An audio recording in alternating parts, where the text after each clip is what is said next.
PQRS is a quadrilateral, and we are given that A and B are the midpoints. So it says determine the midpoints A and B of PQ and PS respectively.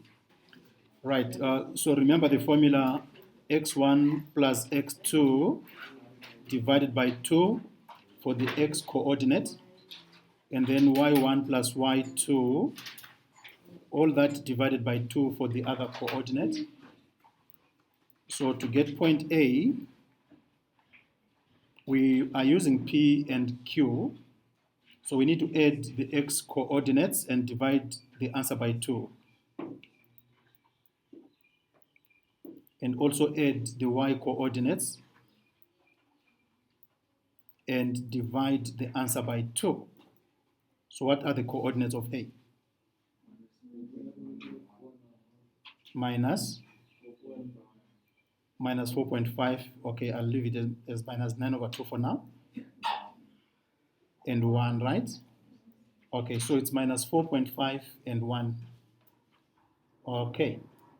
Now the coordinates of B, do the same thing. So it's negative 5 plus 2 divided by 2, and then 3 plus 1 divided by 2, right? And what do we get?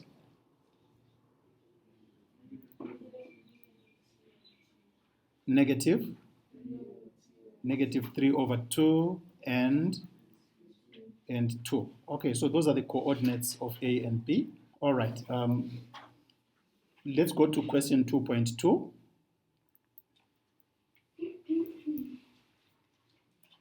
We need to prove that QS is equal to twice AB. How do we do that? Right, so we need to use the distance formula, right?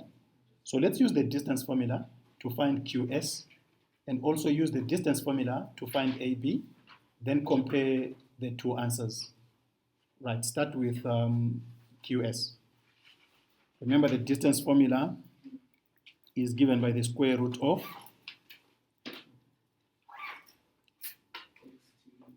x2, yes, x2 minus x1 all squared, correct, plus y2 minus y1 all squared. Okay, so use that formula there. So what do we have for QS? So that will be 2 subtract negative 4, all that is squared, plus 1 subtract negative 1, all that squared. Okay, then you can simplify that. So we have 6 squared here, and we have 2 squared there. What is all that equal to? You can simplify that and leave your answer in simplified set form. 2 root 10. Good. So your calculator can even do that for you, right? So the simplified answer in set form should be 2 root 10. Then let's find AB using the same formula. Right, so to get AB,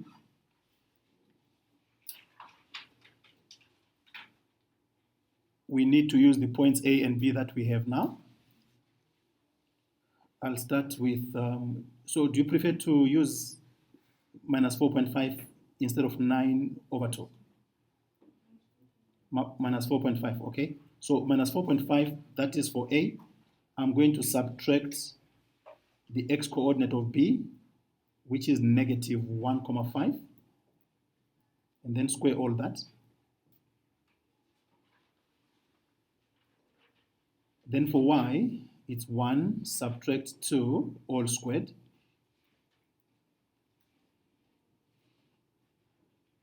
What is minus 4,5 plus 1,5?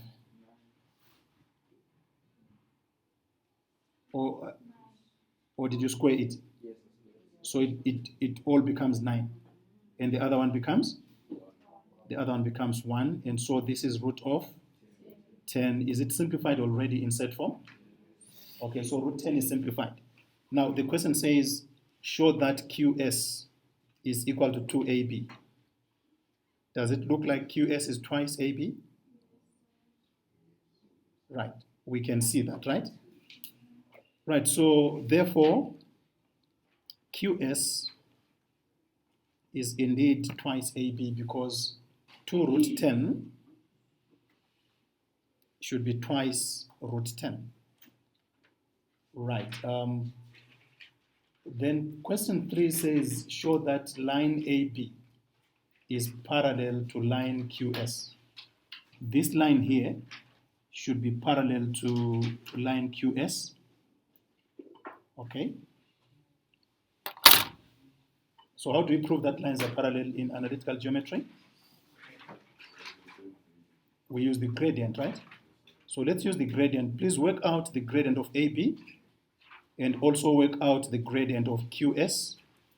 And remember the gradient formula is y2 minus y1 divided by x2 minus x1.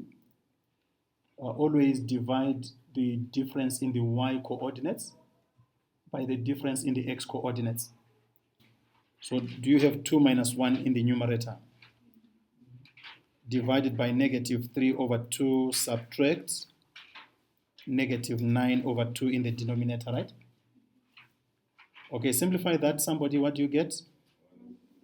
1 over 3. 1 over 3. So the answer is 1 over 3 for this one. So that is the gradient of AB. Please do the same for QS.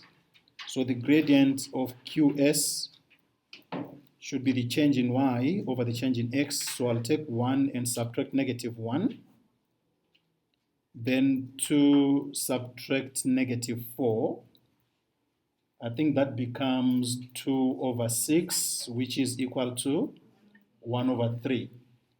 Right, and now we notice that the gradients are equal, so the gradient of AB is the same as the gradient of QS, which is 1/3 in each case, which means line AB should be parallel to line QS. So then what conjecture can we make? Do you remember your results from 2.1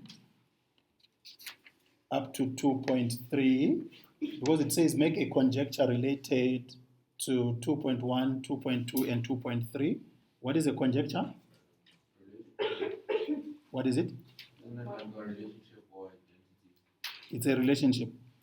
Okay, it's a relationship or maybe a conclusion that we can reach, right?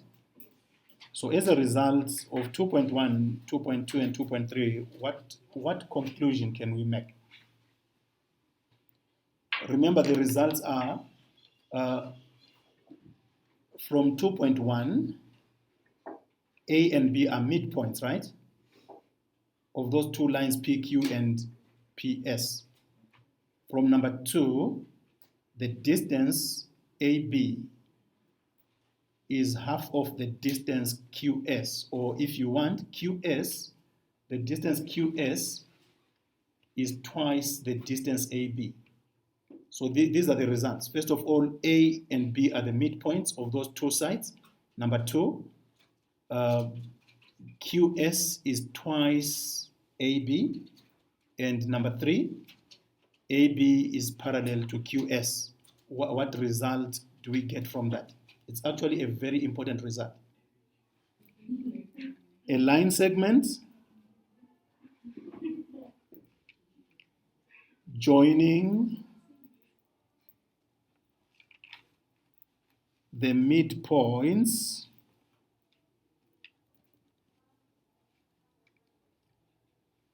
of two sides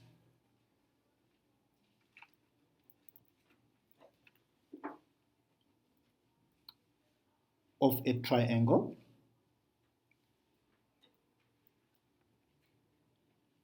is number 1, parallel to the third side, and number 2, half the length of the third side.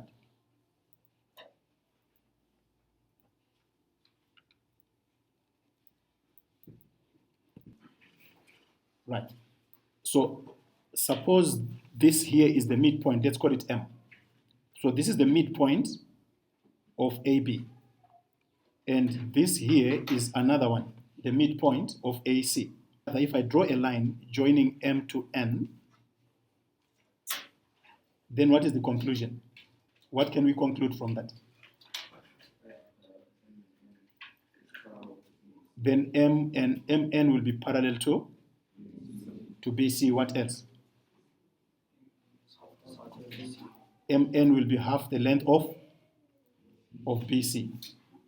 Okay? It doesn't matter. Let me draw another funny triangle like this one. XYZ. If I mark that to be the midpoint, so that is the midpoint, which means this is equal to that. We can call this one, let's call it M again. Then the midpoint of the other line, or the other side rather, let's put it there. We can call it N. So this length is equal to that length. Right. So if I join M to N, then the line that I get is actually the line segment that is joining the midpoint of the two sides of the triangle. So the conclusion is that line segment MN will be parallel to YZ. That is number one. And number two, the length of MN will be will be half. So MN will be half of YZ.